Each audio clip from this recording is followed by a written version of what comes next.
வகுப்பு தமிழ்ல வந்து நம்ம 2வது இயல்ல பார்த்துட்டு இருக்கோம். ஆல்ரெடி வந்து ஃபர்ஸ்ட் இயல் நம்ம பேசியாச்சு. 2வது இயல்ல வந்து பெரிய புராணம் வரைக்கும் பார்த்தாச்சு. நீரின்றி அமையாதொரு பட்டவரும் பெரிய புராணம் பார்த்தாச்சு. இன்னைக்கு வந்து புறநானூறுல இருக்கக்கூடிய பாடக்கருத்து என்ன அப்படிங்கிறத பார்த்துடலாம்.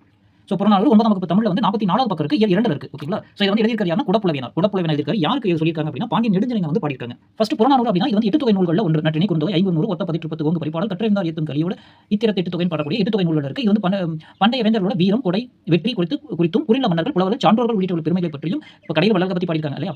அன்றைய மக்களோட புற வாழ்க்கையை பற்றி கூறுகிறது. இன்னொரு வந்து பண்டைய தமிழர் அரிய வரலாற்று செய்தி அடங்கி பண்பாட்டு கருவூலமா திகழ்து அப்படின்னு சொல்றாங்க. சிறுபஞ்சமத்தில் என்ன சொல்றாங்கன்னா குளம் தொட்டு கோடு பதித்து வழி செய்து உளம் தொட்டு உழுவையலாக்கி வளம் தொட்டு பாகுபடும் கிணற்றோடு என்று இவ்வையும் பார்ப்படுத்தான் ஏகம் சொர்க்கத்தினிது. அதாவது குளத்தை பதிக்கணும். அதுல வந்து குளத்தை பதிச்சுனா தண்ணி வரும். தண்ணி வந்துச்சுன்னா அது வந்து உழுவதற்கு பயன்படுத்தலாம். அதுல வந்து நம்ம என்ன பண்ணலாம்? அதுல கிணறு நீர்வளம் பெருகுச்சுன்னா உணவுக்கு வந்து பஞ்சம் வராது. அது சொர்க்கத்துக்கு சமமா இருக்கும்னு சொல்லி பாடிப்பாங்க. நம்ம எல்லாருமே நமக்கு அப்புறமா நம்ம பேர் நிலைச்சு நிக்கணும்னு ஆசைப்படுறோம் இல்லையா? அதுக்கு வந்து அருமையான யோசனை வந்து குடப்புலவியனார் வந்து பாண்டியன் நெடுஞ்செழியனுக்கு வந்து சொல்லியிருப்பாங்க. அது என்ன அப்படின்னு சொல்லி பார்த்தரலாம். நிலம், நீர், காற்று அப்படிங்கிறது மனிதனோட அடிப்படை தேவை.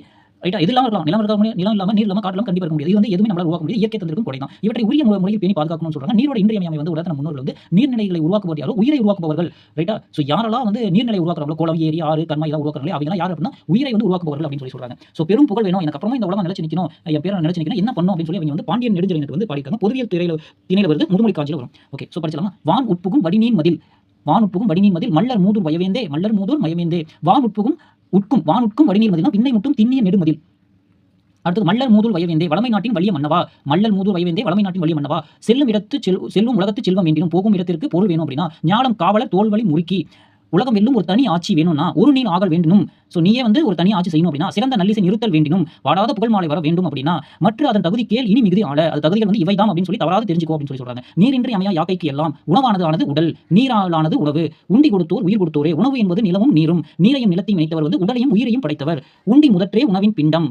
ரைட்டா? உணவுங்கிறது நிலமும் நீர் தான். உணவு எனப்படுவது நிலத்தோடு நீரே. உணவு அப்படிங்கிறது நிலமும் நீரும் சேர்ந்ததுதான். நீரும் நிலமும் புணரியோர் ஈண்டு உடம்பும் உயிரும் படைத்தீசினோரே. நீரையும் நிலத்தையும் இணைத்தவர் வந்து உடலையும் உயிரையும் படைத்தவர் ஆவர். வித்துவான் நோக்கும் புண்பலம் கண்ணகன் புள்ளிய நிலத்தின் நெஞ்சம் குளிர வான் இறங்கவில்லை ஏல் வித்தி நோக்கும் புண்கலம் கண்ணகன் வைப்பிற்றாயும் நன்னி ஆளும் இறைவன் தாக்கு உதவாதே.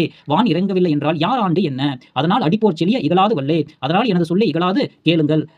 நிலன் நெளி மருங்கி நீர்நிலை பெருக தட்டோர் அம்ம நீர்வளம் பெருக்கி நிலவளம் விரிக்க பெற்றோர் நீடு புகழ் இன்பம் பெற்றோர். இவன் தட்டோர் அம்மா இவன் தட்டோரே. தள்ளாதோர் இவன் தள்ளாதோரே. நீ நிலத்தில் மற்றவர் இருந்தும் இறந்தும் கெட்டோர் மண்ணுக்கு பாரமாய் கெட்டோரே அப்படின்னு சொல்றாங்க. ரொம்ப அருமையான பாடம் தான். விளக்கத்தோட சொல்லிருக்கேன் இல்லையா? இப்ப படிச்சலாம். வான் உட்புகும் வடிநீர் மதில் மல்லர் மூதூர் வயவேந்தே செல்லும் உலகத்து செல்வம் வேண்டினும் ஞாலம் காவலர் தோல்வழி முறுக்கி ஒரு நீ ஆகல் வேண்டினும் சிறந்த நல்லிசை நிறுத்தல் வேண்டினும் மற்ற அதன் தகுதி கேள் இனி மிகுதி ஆள நீரின்றி அமையா யாக்கைக்கெல்லாம் உண்டி கொடுத்தோர் உயிர் கொடுத்தோரே. உண்டி முதற்றை உணவின் பிண்டம் உணவெனப்படுவது நிலத்தோடு நீரே. நீரும் நிலமும் புணரியோர் ஈண்டு உடம்பும் உயிரும் படைத்தீசினோரே. வித்திவான் நோக்கும் புண்கலம் கண்ணகன் வைப்பிற்றாயினும் நன்னி ஆளும் இறைவன் தாக்கு உதவாதே. அதனால் அடிப்போர் செல்லிய இகழாது வல்லே. நிலம் நெறி மருங்கி நீர்நிலை பெருக தட்டோர் அம்மா இவன் தட்டோரே. தள்ளாதோர் இவன் தள்ளாதோரே அப்படின்னு சொல்லி புறநானூறுல 11 30 வரைக்கும் கொடுத்திருக்காங்க. 18 வரைக்கும் கொடுத்திருக்காங்க. அதாவது விண்ணை முட்டக்கூடிய நெடுமதில் கூடிய மன்னவா, வளமையுடைய நாட்டோட தோல் ரொம்ப ஸ்ட்ரென்த்தான மன்னவா, நீ போற இடத்துக்கெல்லாம் உலகத்துல நீ தனியா ஆட்சி புரியணும்னா வாழாத மாலை உனக்கு வரணும்னா தகுதி இவைதான் சொல்லி புரிஞ்சுக்கோ. உணவால் ஆனது உடல். நம்ம உடல் வந்து உணவு சாப்பிடுறதுல ஆரம்பிச்சு அந்த சாப்பாடு நீரானது உணவு. அந்த சாப்பாடு இருந்து நீர்ல இருந்து வருது. உணவு அப்படின்னா நிலமும் நீர் தான். நிலத்துல விளையிறது. நிலத்துல பதிச்ச விதை வந்து நீர் போற போது உணவா மாறுது. நீரையும் நிலத்தையும் இணைத்தவர். நீரையும் நிலத்தையும் இணைத்தவர் உடலையும் உயிரையும் படைத்தவர். புள்ளிய நிலத்தின் நெஞ்சம் குளிர அந்த நிலத்தோட நெஞ்சம் குளிர வான் இறங்கவில்லை என்றால் யார் ஆண்டு என்ன பயன்? மழையை பெய்யினா யார் ஆட்சி செஞ்சு என்ன பிரயோஜனம்? அதனால எனது சொல்லி இகழாது கேளுங்க. நீர்வளம் பெருக்கி நிலவளம் விரிக்க பெற்றோர் நீடு புகழ் இன்பம் பெற்றோர். அப்ப யார் நீர்வளத்தை பெருக்கிறாங்களோ அவர் தான் வந்து நீடு புகழ் பெற போறாங்க. நீ நிலத்தில் மற்றவர் இருந்தும் இறந்தும் கெட்டோர் மண்ணுக்கு பாரமாய் கெட்டோரே. மத்தவங்க எல்லாமே ஆட்சி புரிஞ்சா என்ன புரியல என்ன இருந்தும் பயன் கிடையாதுன்னு சொல்றாங்க. பொதுவியல் திணை வருது. வெச்சி முதல் புறத்திணைகளுக்கு எல்லாம் பொதுவான செய்திகளை முன்னர் விளக்கப்படாத செய்திகளை கூறுவது பொது திணை. நமக்கு தெரியும் வெச்சி கரந்தை வஞ்சி காஞ்சி நொச்சி தும்பை வகை பாடம் அப்படிங்கிற இதுல வந்து வெச்சி முதல் புறத்திணைகளுக்கு எல்லாம் பொதுவான செய்திகளையும் முன்னர் விளக்கப்படாத செய்திகளையும் கூறுவது பொதுவியல் திணை. முதுமொழி காஞ்சி சொல்லி அறம்பொருள் இன்பம் இன்னும் முப்பொருளினது உறுதித்தன்மையை கூறுதல் அப்படின்னு சொல்றாங்க. சொல்லும் பொருள் யாக்கை உடம்பு புணரியோர் தந்தவர் புண்புலம் புள்ளிய நிலம் தாக்கு முயற்சி ஆளுமை தள்ளாதோர் இவன் தள்ளாதோரே. குறைவில்லாத நீர்நிலைகள் அமைப்பவர்கள் குறைவில்லாத புகழுடையவர்களாக விளங்குவார்கள். என்ன அர்த்தம் சொல்றாங்கன்னா வான்வரை உயர்ந்த மதிலை கொண்ட பழமையான ஊரின் தலைவனே வலிமை மிக்க வேந்தனே நீ மறுமை இன்பத்தை அடைய விரும்பினாலோ உலகம் முழுவதும் வெல்ல விரும்பினாலோ நிலையான புகழை பெற விரும்பினாலோ செய்ய வேண்டியவன் என்னவென்று கூறுகிறேன் கேட்பாயாக. உலகில் உள்ள யாவற்றையும் முதியாக கொண்டு விளங்கும் பாண்டிய நெடுஞ்செழியனே நீரின்றி அமையாத உடல் உணவால் அமைவது உணவையே முதன்மையாக உடையது. எனவே உணவை தந்தவர் உயிரை தந்தவர் அவர். உணவெனப்படுவது நிலத்துடன் நீருமாகும். நிலத்தை நீரையும் ஒன்று சேர்த்தவர். உலகில் உடலையும் உயிரையும் ஒன்று சேர்த்தவர். நெல் முதலிய தானியங்கள் விதைவித்து மழையை பார்த்திருக்கும் பரந்த நிலமாயினும் அதனை சார்ந்து ஆளும் அரசனின் முயற்சிக்கு சிறிதும் உதவாது. நீ எவ்வளவு நெல்லை பறிச்சு வச்சாலும் அரசரை சொல்லி பறிச்சு என்ன பண்றது? மழை வந்தா தானே. அப்போ மழை பொருத்தம் எல்லாம் இருக்கு. அதனால் நான் கூறிய முறையை இல்லாத விரைவாக கடைபிடிப்பாய் சொல்றதை தயவு செஞ்சு உடனே கடைபிடி. நிலம் குளிந்த இடங்கள் தோறும் நீர்நிலை பெருக செய்ய வேண்டும். எங்கெல்லாம் நிலம் குளிஞ்சிருக்கோ குழி எங்க இருக்கோ அங்கெல்லாம் நீர்நிலை வந்து பெருக செய்ய எவ்வாறு நிலத்துடன் நீரையும் கூட்டியோ மூக இன்பத்தையும் நிலைத்த புகழை பெறுவர். ஒரு அணை கட்டிட்டோம்னா அதை நம்ம பேரை வந்து காலத்துக்கு சொல்லுவோம். இப்போ நம்ம கரியா சோழன் கல்லணை சொல்லிட்டு அந்த மாதிரி இன்னும் பெரிய அளவில் சொல்லுவோம் அப்படி சொல்றாங்க. இதனை செய்யாதவர் புகழ் பெறாத வீணை மடிவர். எத்தனையோ அரசர் வந்தாலும் நம்ம கரியா சோழன் கட்டின கல்லணை இருக்கு, தஞ்சை பெரிய கோயில் இருக்கக்கூடிய எல்லாம் பார்க்கறோம். முல்லை பெரியார் நிலம் பார்த்துட்டு இருக்கோம் இல்லையா? அந்த மாதிரி சொல்றாங்க. இலக்கணம் குறிப்பு மூதூர் நல்லிசை பும்புலம் எல்லாமே பண்பு தொகை நிறுத்தலம்னா தொழிற்பெயர் அமையா இருக்கட்ட இது மாதிரி பெயரச்சம் நீரும் நிலமும் உடம்பும் இருங்கிறது என்னுமை அடுபூர்ண வினைத்தொகை கொடுத்தோர் அப்படின்னா வினையார் பெயர்.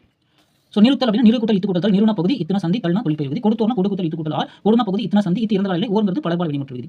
ஸோ இதோட வந்து இது முடிஞ்சது. முக்கியமான லைன் பார்த்தோம்னா உண்டி கொடுத்தோர் உயிர் கொடுத்தோரே அப்படின்னு கொடுப்பை நான் சொல்லியிருப்பாரு. 9 நாளி உடுப்பவை 2 9 நாளி உடுப்பவை 2 யாதும் ஊரே யாவரும் கேளீர் சான்று நாக்குதல் தந்தைக்கு கடனை நன்னடை நல்கள் வேந்தருக்கு கடனை உற்றுளை உதவியும் ஒருபோல் கொடுத்தும் பிற்றை நிலை முனியாது கட்டல் நன்றே அப்படின்னு சொல்றது. என்ன பொருள் கொடுத்தாலும் நம்ம வந்து என்ன பண்ணும் கற்றதை தவிர்க்கக்கூடாதுன்னு சொல்லியிருப்பாங்க. இது வந்து பொன்முடியா சொல்லியிருப்பார். சான்று வாக்குதல் தந்தை கடனை அப்பாவோட கடமை என்ன பையனை சான்று ஆக்கணும் நன்னடை நல்கள் நல்ல ஆட்சி புரியாது வேந்தரோட கடமை சொல்றாங்க. யாதும் ஊரே நம்மளுக்கு கணிப்பு போடுறாங்க எல்லாரும் நம்ம ஊர் தாண்டா அப்படின்னு சொல்றாங்க. 9 நாளி உடுப்பவை 2 ஸோ கொஞ்சம் தான் சாப்பிடுவோம் உடுப்பை வந்து 2 துணிங்கிற மாதிரி.